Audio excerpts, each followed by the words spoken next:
അപ്പൊ ഇപ്പോ കേരളത്തിലെ CPM ആ പ്രീണന നയവുമായി പോവുകയാണ്. ഇപ്പോ അവരുടെ ഭൂരിപക്ഷ വർഗീയതയാണ് അവർ പ്രോത്സാഹിപ്പിക്കുന്നത്. ഇതിനു മുമ്പ് ന്യൂനപക്ഷ വർഗീയതയാണ് പ്രോത്സാഹിപ്പിക്കുന്നത്. അല്ലെന്നേ, ഞങ്ങൾ അദ്ദേഹത്തോട് അയ്യാൻ പറഞ്ഞിട്ടില്ലല്ലോ. ഞങ്ങൾ അവരുടെ നിലപാട് അവർക്കെടുക്കാം. അതൊരു സമുദായ സംഘടനയാണ്, അവർക്ക് അതിനുള്ള പൂർണ്ണ സ്വാതന്ത്ര്യമുണ്ട്.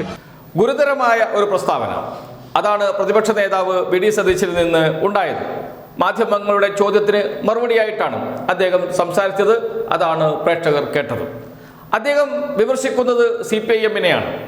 CPIM കൂടുതൽ കൂടുതൽ വലതുവൽക്കരിക്കപ്പെടുന്നു, വലതുപക്ഷത്തേക്ക് പോകുന്നു. അതുമാത്രമല്ല, CPIM ഭൂരിപക്ഷ വർഗീയതയുമായി കൂട്ടുകൂടുന്നു. ഇതാണ് CPIM-നെതിരെ പ്രതിപക്ഷ നേതാവ് ഉയർത്തുന്ന രാഷ്ട്രീയ വിമർശനം. എന്തുകൊണ്ടാണ് ഇപ്പോൾ പ്രതിപക്ഷ നേതാവ് അത്തരമൊരു വിമർശനം ഉയർത്തുന്നത്?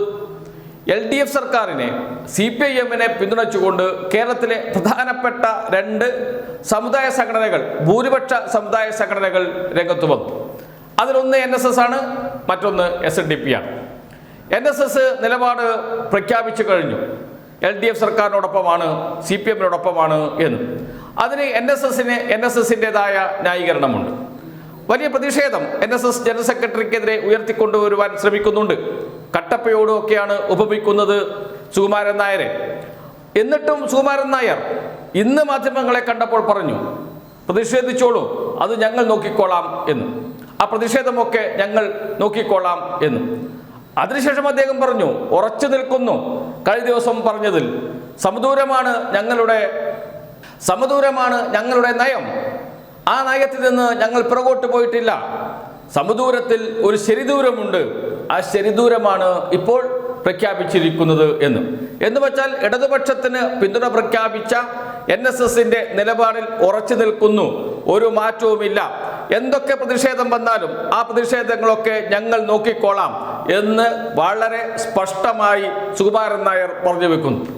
അവിടെയാണ് കാര്യങ്ങൾ എത്തി നിൽക്കുന്നത്. NSS-ന്റെ നിലപാട് പ്രഖ്യാപിച്ച് മുന്നോട്ട് പോകുന്നു. ആ പ്രഖ്യാപനത്തെക്കുറിച്ച്, NSS-ന്റെ നിലപാടിനെ കുറിച്ച് മാധ്യമപ്രവർത്തകർ ചോദിച്ചപ്പോഴാണ് പ്രതിപക്ഷ നേതാവ് കോൺഗ്രസിന്റെ UDF-ന്റെ നിലപാട് വ്യക്തമാക്കുന്നത്.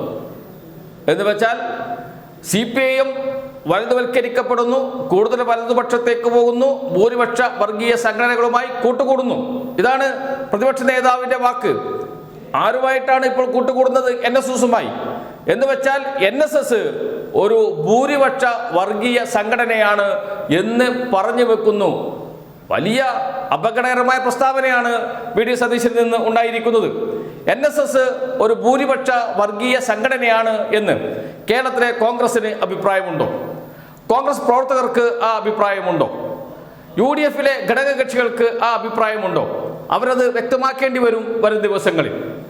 CPIM-നെ വിമർശിക്കാൻ NSS-നെ വർഗീയ സംഘടനയാക്കി മാറ്റുകയാണ് പ്രതിപക്ഷം ചെയ്യുന്നത്, പ്രതിപക്ഷ നേതാവ് ചെയ്യുന്നത്. കോൺഗ്രസ് നേതാക്കൾ അഭിപ്രായം പറയേണ്ട വിഷയമാണ് അത്. ചെറുതല്ല, വലിയ വിഷയമാണ്. NSS-നെ വർഗീയ സംഘടനയാക്കുന്ന പ്രതിപക്ഷ നേതാവ് SNDP-യെയും വർഗീയ സംഘടനയായി പ്രഖ്യാപിക്കുന്നുണ്ട്. കുറച്ചുകൂടി കടത്തി പറയുന്നുണ്ട് SNDP-യെ കുറിച്ച്, വെള്ളാപ്പള്ളി നടേശനെ കുറിച്ച് പ്രതിപക്ഷ നേതാവ് വി ഡി സതീശൻ. അതും കൂടി കേൾക്കാം.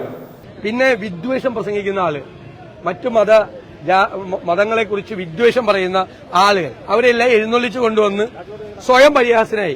വർഗീയ വിദ്വേഷം പടർത്തുന്ന ആളെ എഴുന്നള്ളിച്ച് കൊണ്ടു നടക്കുകയാണ് മുഖ്യമന്ത്രി ചെയ്യുന്നത്. ഏതാണ് സാഹചര്യമെന്ന് പ്രേക്ഷകർക്ക് മനസ്സിലായിട്ടുണ്ടാകും. പമ്പയിൽ നടന്ന ആഗോള അയ്യപ്പ സംഗമത്തിൽ വെള്ളാപ്പള്ളി നടേശൻ വന്നത് മുഖ്യമന്ത്രിയുടെ കാറിലാണ്. അത് മനസ്സിൽ വെച്ചാണ് പ്രതിപക്ഷ നേതാവ് പറയുന്നത് എഴുന്നള്ളിച്ച് നടക്കുന്നു എന്ന്. വെള്ളാപ്പള്ളി നടേശൻ വർഗീയ വിദ്വേഷം പ്രചരിപ്പിക്കുന്ന ആളാണ്. SNDP വർഗീയ സംഘടനയാണ് എന്ന് മാത്രമല്ല, SNDP-യുടെ ജനറൽ സെക്രട്ടറി വർഗീയ വിദ്വേഷം പടർത്തുന്ന ആളാണ് എന്നുകൂടി പറയുന്നു പ്രതിപക്ഷ നേതാവ്. ഇതിലും എന്താണ് അഭിപ്രായം കോൺഗ്രസ് നേതാക്കളുടെ? എന്താണ് അഭിപ്രായം UDF-ന്റെ ഘടകകക്ഷികളുടെ? വലിയ പ്രശ്നമാണ് വെള്ളാപ്പള്ളി നടേശനെതിരെയും NSS ജനറൽ സെക്രട്ടറിക്കെതിരെയും പ്രതിപക്ഷ നേതാവ് പറഞ്ഞ വാക്കുകൾ സൃഷ്ടിക്കാൻ പോകുന്നത്. കാരണം NSS-നകത്ത് പ്രതിഷേധം ഉയർന്നു വരും. NSS എന്താണ് എന്നും എവിടെയാണ് നിൽക്കുന്നത് എന്നും NSSന്റെ ചരിത്രം എന്താണ് എന്നും എല്ലാവർക്കും അറിയുന്ന കാര്യം തന്നെയാണ്. അത്തരമൊരു സംഘടനയാണ് വർഗീയ സംഘടനയോട് ഉപമിക്കുന്നത് പ്രതിപക്ഷ നേതാവ്. NSSന്റെ ചരിത്രവും നമ്മുടെ മുന്നിലുണ്ട്. അങ്ങനെയുള്ളൊരു സംഘടനയാണ് വർഗീയ സംഘടനയായി പ്രഖ്യാപിക്കുന്നത് പ്രതിപക്ഷ നേതാവ്. ഈ നിലപാട് കോൺഗ്രസിന്റെ നിലപാടാണോ UDFന്റെ നിലപാടാണോ? കോൺഗ്രസ് നേതാക്കൾ അഭിപ്രായം പറയേണ്ടതുണ്ട്. UDFന്റെ ഘടകകക്ഷി നേതാക്കളും അവരുടെ അഭിപ്രായം വ്യക്തമാക്കേണ്ടതുണ്ട്. അതല്ലെങ്കിൽ ഈ രണ്ട് സംഘടനകളുടെയും വലിയ പ്രതിഷേധത്തിന് ഇരയാകും UDFും കോൺഗ്രസും.